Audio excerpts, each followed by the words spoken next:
everybody, and welcome to the Adapt with Danette F-M podcast. My name is Jez F-M. I'm the podcast producer here and Danette's son. We did record an intro to this episode, and it is an amazing episode.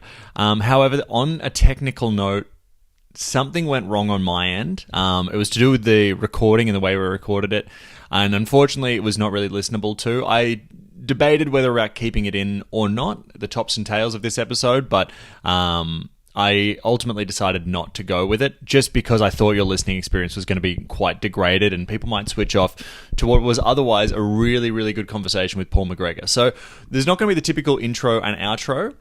This is going to be the intro, and I'm just going to throw to the interview that Danette did with Paul McGregor. And if you love this interview, we also have had him on the Magical Learning podcast very recently, so go check that one out as well. But basically what I'm going to do here is we've got this intro. If you just wanted to skip through this, I'm sure I'll have it in the show notes where you can just jump straight into the interview. Afterwards, we did, of course, have a listener question, and I'm going to keep Danette's answer to that because Danette's audio was pretty good, but you won't hear my response at the end there. Of course, I wanted to mention that this is, of course, the companion podcast to the amazing book, The Adaptable Leader by Danette Fenton-Menzies. If you haven't read that one, you can check it out. Any of the links are available not only in the profile of this show, but also on YouTube and on Spotify, no matter where you're kind of listening to this. So, sorry it's a bit unusual this episode, but I promise you it's as good as a normal one. So enjoy, stay adaptable, and thank you for listening. Hello and welcome everyone to season 2 of Adapt with Danette F-M. And in this season, we're looking at collaboration and problem solving. And today I've got a guest, Paul McGregor, coming in from New Zealand. And I'm going to get Paul, would you mind introducing yourself to my audience? Oh, well, hello, Danette, and to everybody who's listening. It's lovely to be with you. I'm coming to you from the top of the South Island of New Zealand. It's the best place in New Zealand. It's the sunshine capital. It's called Nelson. And yeah, look, it's lovely to be with you. I've had an interesting career, Danette, not one that's had a straight line. I trained as a lawyer and have never practiced as a lawyer. So I've worked in government. I've managed adult education centres. I've been a partner in a little consulting firm. And yeah, in all those experiences, what I've noticed is people waste a lot of time in meetings that don't go anywhere. Projects often blow up and blow out. So yeah, I work with leaders and teams now to help them address some of those things. So you're a perfect guest for today's session because I love that variety of what your career has looked like because it means that you've tried a number of different things, and I suspect that the topic today will be a very interesting conversation. Yeah, so I thought that was a weakness for a long time, Danette. Oh, I can't focus on anything, but actually it was a strength. I'm interested, I'm curious in so many different things, and that's helpful when we're collaborating. Love that. Excellent. And it's the same as me. I love curiosity. All right, let's start with question 1. So first question is, what have you seen or experienced that helps you with collaboration and or problem solving? Well, there's so much we can draw on from, right the day that we're born. And I've got 2 young kids. It's my youngest, his 3-year-old birthday today. So I'm celebrating that. And we had this lovely morning this morning, presents and all the excitement of that. And my wife works on a Monday as well. So she was out of the door at 7:30 and I was getting the kids ready. Massive meltdown tantrum when I tried to get the clothes on to get him to go to kindy today. And it was like the world was ending. 5 minutes later, he's absolutely fine. And he's moved on. And I love that about kids. They are so passionate and they care so much about something and they hold it really lightly. And I reckon that's something I'm learning from my kids that I'm able to bring more into my work when you're collaborating is know what you care about and know that others may not care about it as well. And so you've got to hold it lightly. I love that answer and I love that reminder because I actually wrote a post this morning about lightening up at work because it works with our brain rather than against our brain and totally with collaboration. What do you mean by that? So when we're light, so rather than frowning and scowling and stuff like that, which triggers a threat response in others, when we sort of recognise that, you know what, we're all going to come out the same way in the end. So why not just make it a little bit lighter and a little bit more playful? It actually helps make us, if we're the leader, someone that people will want to approach, someone that people will want to collaborate with, versus where we're really concentrating and really stern and the world's a bit, so I really like that answer, and, you know, recognising that to collaborate with others, light is better. Such little things that can make us frown, though. I remember in my first job, someone came past my desk and said, "Paul, why are you looking so worried?" And it turns out that I needed glasses and I just didn't realise it yet. But there's a lot of heaviness in the world. There is a lot of darkness at the moment. And I love that idea of being lighter and bringing the light as a leader. I think there's a lot of power in that. Yeah, totally. Oh, I love that. All right, let's go to question number 2, which is, I'd love for you to share an example of poor collaboration and or problem solving, and particularly, like, you don't have to name the organisation or anything, but particularly what were the impacts where it wasn't approached in a really great way? I think we first need to know what we're even meaning by collaboration and whether it's the right thing to do or not. My friend and mentor Anne Braithwaite talks about the difference between, if you're in a band and there's a difference between coming up with the music, like the Rolling Stones coming up with their signature song, and you as a cover band playing that song. The first is collaboration, where there's the spirit of coming up with something new and sharing power and sharing the voice. And then there's teamwork, which is being able to play it live together. And different problems demand different responses. So for me, it's always coming back to, what problem are we solving? That's always the first question for me. I love that you defined it, and I love that question about what problem are we solving for. So have you had an instance where perhaps you were working with an organisation or something where it ended up either they didn't get that definition right, so different people perhaps were on different pages, or it just ended up with a result which wasn't what they were hoping for? And I'm really curious about the impact and why that happened. Oh, no, Danette, never. I've never had that happen. All the time. I mean, just recently in a procurement process, and I think procurement processes can be dangerous in this area because the problem gets defined by quite a small group of people who often only have a certain view of what the problem is. And they generally work in the same organization, often in the same team. So they've only got a slice of the world that they're judging their problem definition on. So we had one procurement process at the consulting firm I was in where they were going out with a several $100,000 procurement process, and our response to the tender was, we don't think you've defined the problem well enough. It wasn't in that fewer words. It was more, we went back with a whole bunch of questions. And through those questions, that actually helped them to realize, right, there might be other stuff at play here that we hadn't even thought of.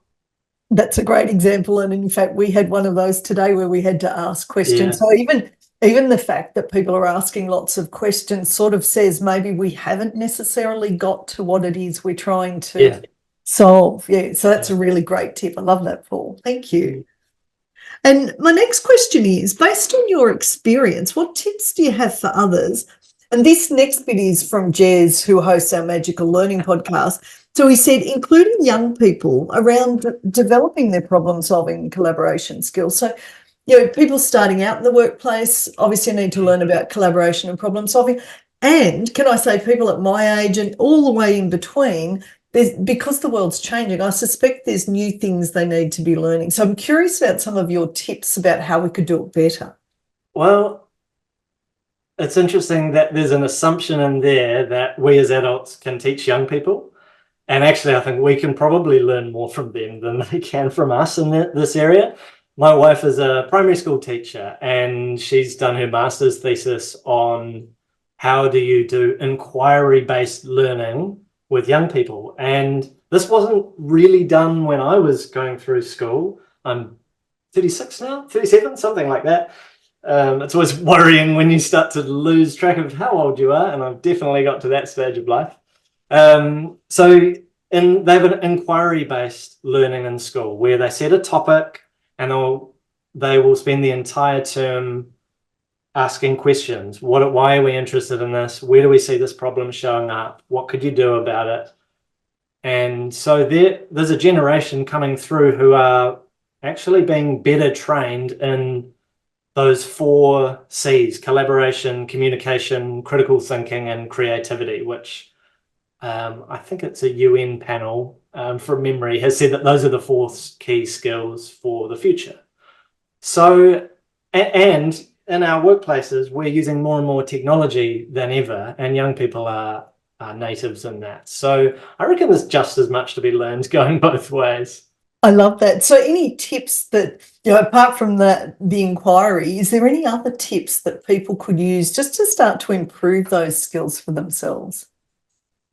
Just ask the question. I love questions. They are, for me, they're like a wizard's wand. You wave that wand and something new can emerge. So, going back a step to your question about young people and what we can learn, asking them what works in your experience. What have you seen that helps in this situation? What do you think the problem is? Why is that going on? And so every time we ask a question, we uncover something more, and that means then that we're more likely to be responding to the real problem, not just the first signal of a problem. Love that, and great advice. And I'm with you. Love questions. Just because, when we ask a great question from a brain science perspective, it opens our minds up to more possibilities than if we ask, why is this happening to me? Which is not a good question at all. So I love the fact that you keep exploring and unpicking beyond that first layer to go, okay, what else could we find out about this particular thing? I like to add, though, that sometimes questions can be frowned upon or feel like a mini act of rebellion. We get trained to know the answers, to be an expert in something right through school, and if you go into tertiary education and beyond. So sometimes there'll be something in you that'll go, no, don't ask the question because you might look stupid, or don't ask the question because people might think that you're undermining them. And so my message is always just ask, just keep asking the question. And it's the way that you ask it without an intention to blame, but coming back to your point around that power of curiosity, when we kind of have that direction behind a question, then we can ask anything of anyone and we can see what comes out of it. Love that. And my favourite phrase is, I'm curious. So when I'm asking the question, I actually lead with that to sort of say my intent around the question as well. Yeah, I've noticed you're doing that on the podcast. You don't have to do it with me, Danette. It's okay. Just I'm not going to bite you off. It's inbred in me. Yeah. So next question is, I'd love to hear your favourite example of problem solving and collaboration and why it's your favourite example. I'm drawing an absolute mind blank, Danette, because I just love the everyday examples of this. And I think sometimes we can look for these massive world-changing examples of collaboration, but sometimes it's just the small tweaks that we can make to our everyday working life. I mean, when we are drowning in meetings and we're bogged down with emails and work life is just frantic, it can be tempting to go look for those silver bullets, for those big changes that are going to make the biggest difference. And sometimes that's helpful.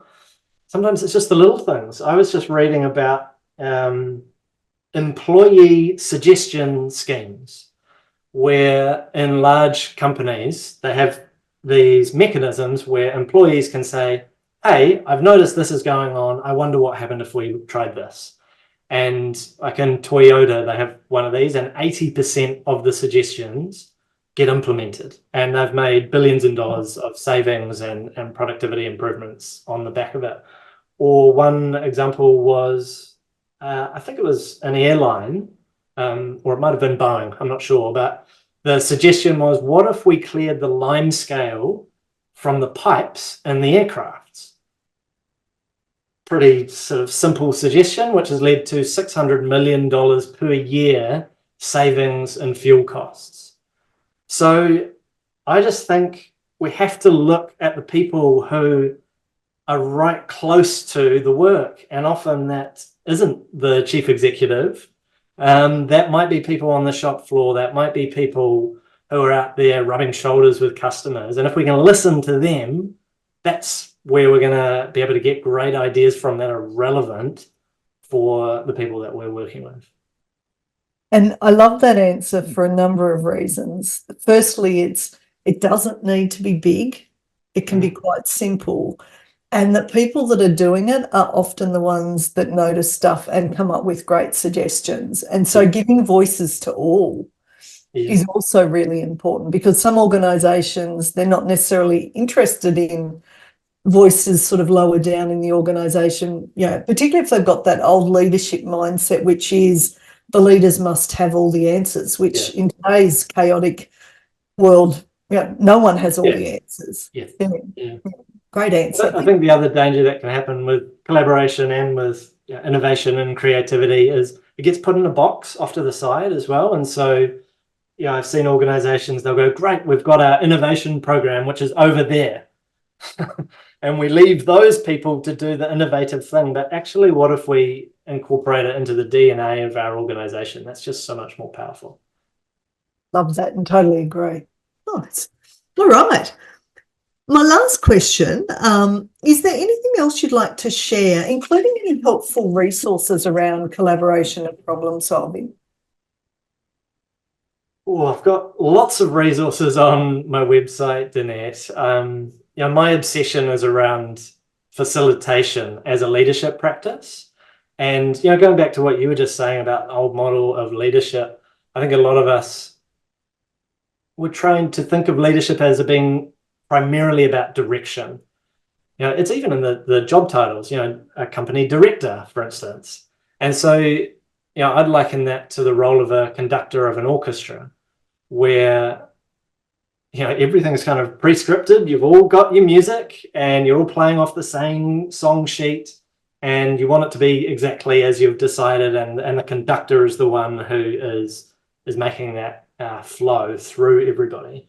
But I reckon we need to think of ourselves more as jazz band leaders. So, a jazz band, the leader will set a key and will look around and make sure everyone's ready to start, and they'll support each other. But actually, they're not going to wander over and tell that trombonist how to do their solo. They're not even going to tell them when to do it. It just naturally flows through the communication that happens. So I think one of the most important things is to first get our mindset right around how we're leading and why we're leading. Love that, and love that whole thing about the conductor versus the jazz band, and just watching the magic that comes from jazz when we let everyone shine and bring their part. So that's awesome. So the jazz band leader, they're a facilitator. They're making it easy for others to do their best work. There's a couple of things on my website, Danette, paulmcgregor.co.nz, and I'll be releasing my next book, which I'm calling Leading by Facilitation. And I want to have it in my hands before Christmas. There we go. How gorgeous. I just had to make sure my mic was on then. So I look forward to that book, Paul. So what we will do with the podcast description is make sure that there's a link to your website so people can access those resources as well. So, Paul, is there anything else you wanted to add before we finish the podcast today? Well, I'm curious, Danette, what made you focus on collaboration for season 2? Why did you put it so high up the list? I just know that a lot of people are struggling with what's going on at the moment, and I know that with collaboration, when it's done well, we hear more voices, we get better perspectives, and I know people are struggling with problem solving. So I thought, those two sort of go hand in hand. in a lot of ways. So I just decided to talk to a number of people who could sort of help people get better at collaborating and also problem solving, hence why I invited you, Paul. Yeah, nice. Oh, well, I love what you're doing with the podcast, Danette, and I really enjoyed reading your book as well. So thank you so much for having me on. Thank you, Paul, and thank you, audience, and we look forward to the next edition. All right, thank you. Hey there, I hope you enjoyed that conversation. I know I took a lot of notes and I loved Paul's energy. As mentioned at the top of this episode, I am going to read out the question that Danette has answered in her perfect audio where mine failed. So you won't hear my response to this, but I'm going to read this out and then I'm just going to edit in where Danette answered this question in our previous recording. Okay, so here's the question. The question came in from Ash, and this is, sorry, I should mention, if you are a listener of this show and you want to submit questions, go to either YouTube or Spotify. There's places for submitting questions there, and Danette may answer them in a future episode. This season, of course, we're focusing on problem solving and collaboration, as well as adaptability, but problem solving and collaboration is the theme of season 2. So we've got a question here from Ash that kind of relates to that. So here's Ash's question. I'm reaching out because honestly, I've been having a tough time dealing with changes in my life. It seems like no matter what the situation is, whether it's something small at work or a big personal life event, I struggle to adapt and accept the new reality. I've seen how supportive and insightful this community can be, and I'm hoping to get some advice. How do you cope with change? Are there any strategies or mindsets that help you embrace the uncertainty or newness of a situation rather than resisting it? I'm really trying to get better at this, but it's been a challenge. Any personal stories, tips, or words of wisdom would be greatly appreciated. Thanks in advance for your help, Ash. And here's what Danette said to that question. And Ash, you are totally normal. We are hardwired as humans not to really like change. Like our body likes comfort. And so it's learning that when we resist change, we're using a lot of energy to fight something that actually is going to happen anyway. So part of the book, and I have a model which is called ACCEPT. And ACCEPT stands for we're authentic, we're curious, we collaborate, we experiment, we problem solve, we transform, and we're sustainable. But the whole idea of just when change is coming, if we accept that it's happening anyway, rather than resisting it, we can use our energy to go, all right, how could this help me? How could this actually improve what I'm doing? Who could I work with to actually make this a positive thing rather than our brain, which naturally will say to us, this is a negative thing. So I love the idea that you talked about mindset and the reframe, because really our brain's going to want to go, this is bad. I love Robin Sharma's question, what's the opportunity here? And he calls that WTOH, what's the opportunity here? So just even asking your brain, what is the opportunity, opens your brain up to be more curious about potential possibilities. The more you repeat those questions that open up your brain, like what's the possibility here? How could this benefit me? And notice they're all looking for the positives of the change. And change in our brain will have some negative and some positive. Our brain will want to focus on the negative, bring it back a little bit more to the positive, allows our brain to stay open to opportunities that if our brain is more closed down, it's going to miss. So Ash, when your brain starts firing up and going, this isn't working for me, go, what is the opportunity here? And just stay open. Ask other people, in this situation, what benefits have you found? And by doing that, you're starting to gather data to help you see not just the stuff that we have to manage, like the risks and that, but also potential opportunities that could give you better possibilities moving forward. So know that you're normal. Don't beat yourself up about that. And obviously looking after yourself, good self-care, because that keeps your brain open as well. Hope that's helpful. Alrighty. Amazing insights from Danette. Thank you so much for listening to this episode. We'll be back to business as usual next week. This is just a bit of an awkward one, but I hope you enjoyed this episode as much as we did. What a great conversation with Paul. And as always, everybody, stay adaptable.